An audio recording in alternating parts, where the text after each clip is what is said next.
Y él sigue siendo golpista, ¿verdad? Porque hasta que no retire esta entrevista que concedió el 14 de junio a Fola, amenazando a la Corte Suprema con el uso de la fuerza, sigue siendo golpista. Voy a tener que recordarlo de nuevo porque él todavía no retiró lo que dijo. Vamos. Es una hipótesis muy mala porque estamos hablando de la posibilidad de usar la fuerza, del uso de la fuerza. Estamos hablando de la posibilidad de una interferencia directa entre los poderes. Es todo lo que nadie quiere. Y no estoy hablando aquí por el amor de Dios. No lo estoy diciendo como una amenaza. Estoy haciendo un análisis de escenarios que es algo real que puede pasar o no. ¿Bolsonaro apoya a alguien? ¿Ese candidato es elegido? ¿Da el indulto o hace un acuerdo aquí con el Congreso Nacional para aprobar una amnistía? En 2-3 meses eso ya está concretado, luego viene la Suprema Corte diciendo que es inconstitucional y todos regresan para acá. No se puede, eso no se puede. Seguramente el candidato que el presidente Bolsonaro vaya a apoyar va a tener que asumir ese compromiso, sí.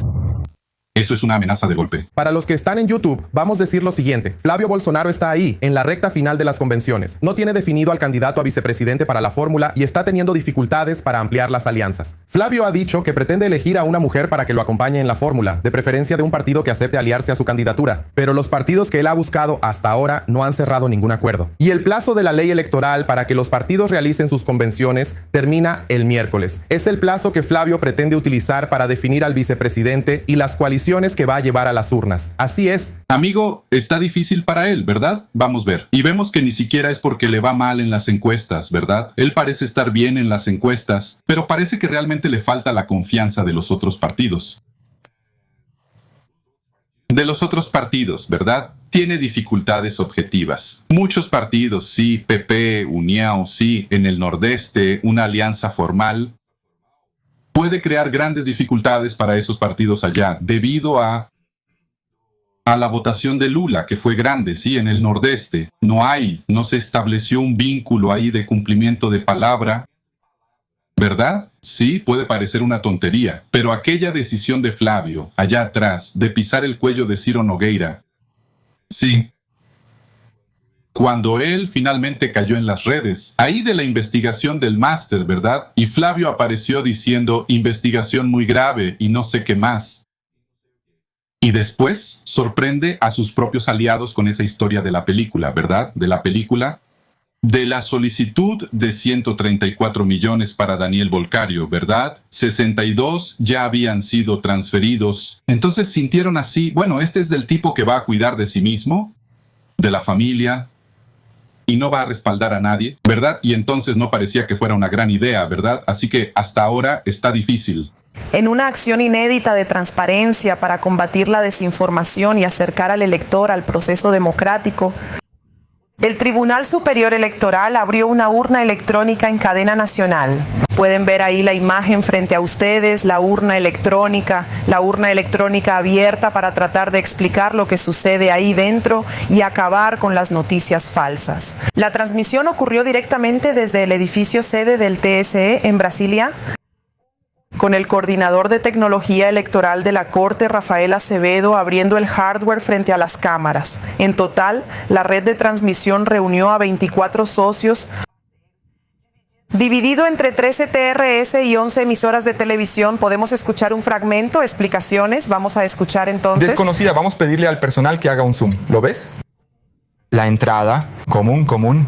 Después de que la retiramos, ¿qué hace el personal? Rafael. No, es este de aquí en realidad. De aquí. Este es el resultado. Es muy parecido, lo voy a poner aquí para que lo vean. Son muy parecidos, miren. Tiene unidades comunes, ¿verdad? Nada fuera de lo normal, además. Tiene un formato específico. Puedes colocarlo de forma invertida, ¿verdad? Y también se mantiene durante cualquier tipo de transporte, ya sea en un estado terrestre. Entonces esta es la memoria de información. Video de resultado. Votos, todo en orden. Y esta es la memoria de resultados. Esta otra aquí, esta es la memoria de aplicación que sirve para poder tener la copia de seguridad de los datos ahí. Maravilla.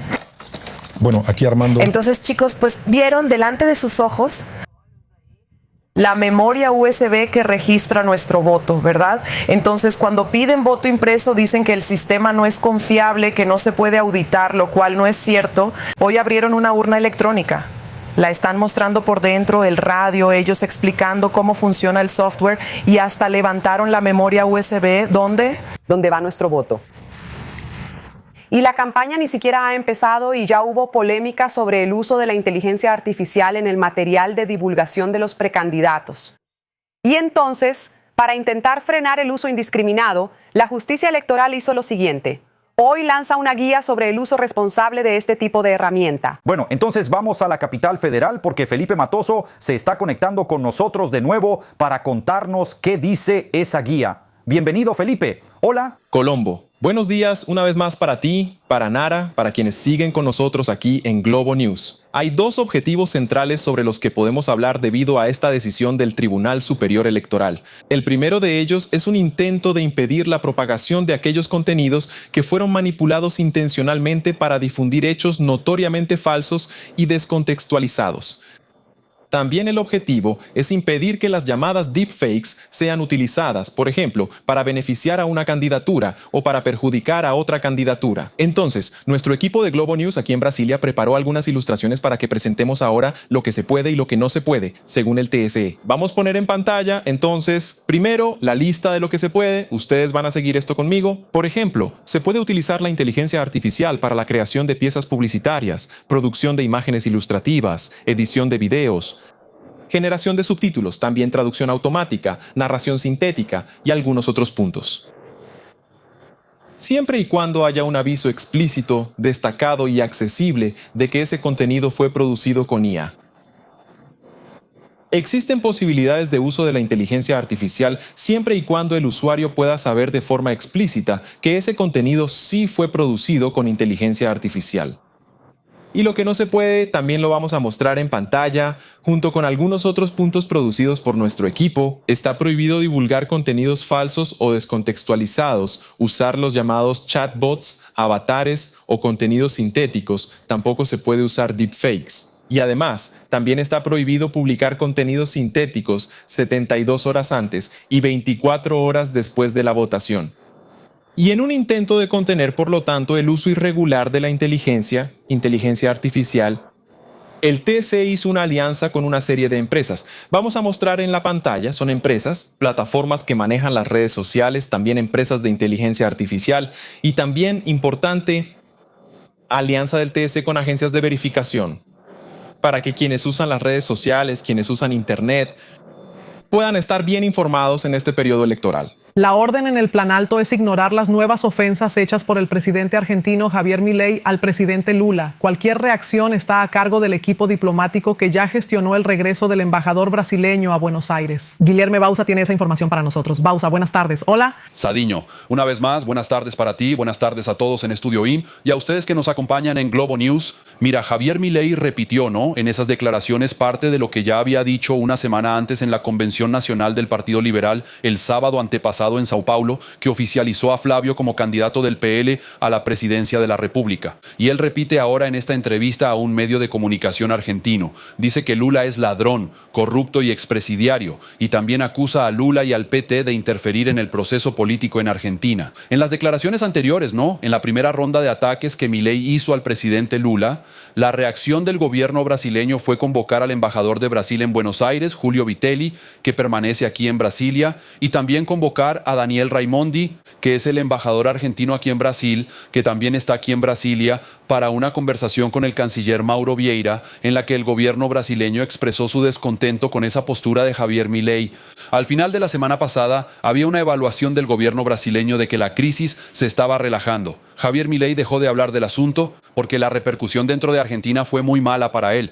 Hubo declaraciones del portavoz de Milei y del canciller argentino en el sentido de calmar la situación, de intentar normalizar de nuevo el diálogo entre los países. Entonces la evaluación es que en esas condiciones, si continuaba de esa manera, Julio Vitelli, el embajador brasileño, podría regresar a Buenos Aires esta semana. Con esta nueva ronda de ataques de Javier Milei, el regreso de Julio Vitelli está en suspenso y ya no hay previsión de cuándo regresará. Entonces, difícilmente Julio Vitelli regresará esta semana debido a estos nuevos ataques, con Milei renovando sus agresiones al presidente Lula. Hay una información importante que escuché de fuentes del Palacio del Planalto, es que el gobierno brasileño está considerando, estudia seriamente convocar de nuevo a Daniel Raimondi, el embajador argentino en Brasil, aquí en Brasilia, para que una vez más el canciller Mauro Vieira exprese su descontento. Entonces, ese es un posible desenlace de estos nuevos ataques.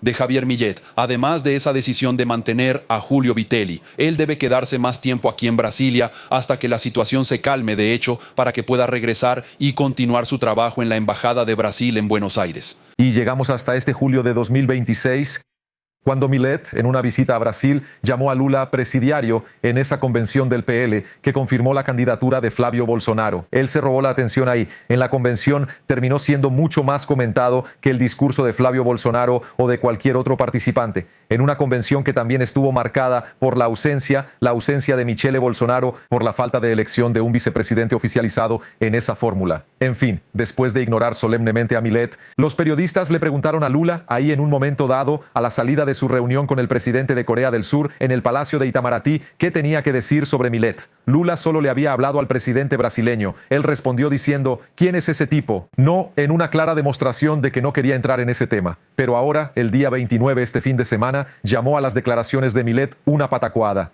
Patacuada es tontería, estupidez, mentira, cuento. Patacuada también es algo hecho de manera atropellada. Y finalmente ahora es 2 de agosto, el día 26, en una entrevista para La Nación, el LN Plus, ¿no? Que es el canal de noticias 24 horas del periódico La Nación, del grupo La Nación. Allá en Argentina, Millet volvió a atacar a Lula diciendo que es ladrón, corrupto, presidiario, y dijo que, entre otras cosas, que es mucho menos grave llamar a alguien presidiario que el robo que ese ladrón cometió. Entonces muestra una determinación clara de seguir enfocando sus ataques contra el presidente Lula, creyendo y que con eso estará haciendo un gran servicio a la campaña de Flavio Bolsonaro, que estará mostrando también a su vez alineamiento total con Donald Trump en esta ola de apoyar a los gobiernos de derecha o incluso de extrema derecha que han ido ganando espacio en América Latina y que con eso puede obtener algún beneficio, entre otras cosas, para el gran sueño de la vida de Milei, que claramente es ser visto como el principal líder político de América Latina. Eso es lo que a él le gustaría mucho que sucediera. Pero creo que eso depende menos de los ataques al presidente Lula y más de lo que él pueda presentar como resultados positivos para el pueblo argentino, para la sociedad argentina, para la economía argentina, de su gobierno libertario allá. Miriam,